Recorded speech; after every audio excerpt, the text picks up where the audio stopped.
it's so interesting you say that too, because, and I think about this now for what I do, which is oftentimes not anywhere near as significant, but people look at where you are and define you as a success, sometimes from very limited directions. Let me unpack what I mean by that. I remember having this conversation with Derek Dooley, who was Tennessee's coach.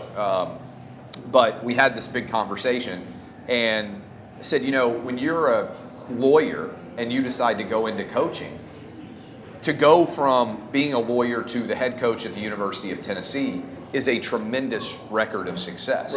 Right? And then people look at you as Tennessee's head coach and they say, oh, that guy's a failure. And they don't look at the trajectory that requires you to get there, all of the success that's necessitated by that, right? The same thing often happens in the NFL, where people say, oh, this guy got drafted by this team, and in this 3 or 4 year window, they haven't succeeded. But they overlook everything that had to happen in order to get there. And I'll tell you how I think about this from my perspective. So when I took over the Rush Limbaugh show 6 months ago, people said, oh my God, you got to be so nervous about whether or not you're going to succeed in that spot. I said, no, you got to think about it from the perspective of, I'm a kid who grew up without very much, and I'm getting the opportunity to do this.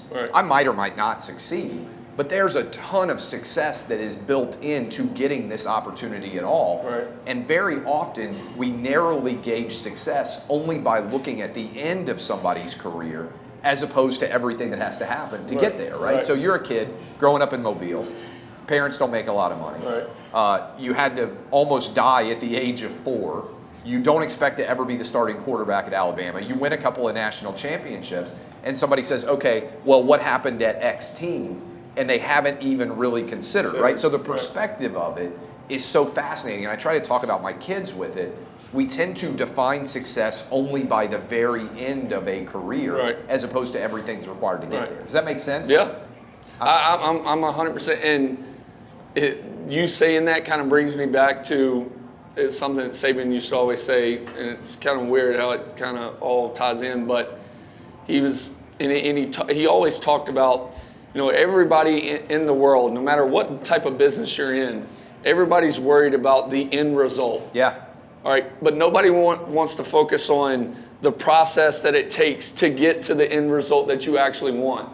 So if you only focus on, hey, we want to win a national championship, or I want to be a $100 million company by the end of the year. Like, okay, but what steps are you doing to make sure that's actually achievable?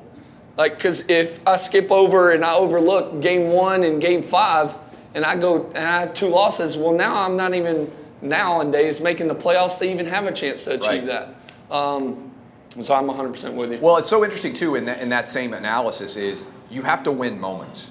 And a lot of people have goals, but they don't win moments.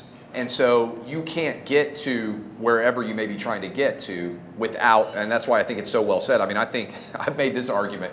I sometimes think we wasted Nick Saban on football. Like, imagine if Abraham Lincoln had been a great basketball coach. Like, okay, like he may have won a couple of national championships, but, he kind of was an important president.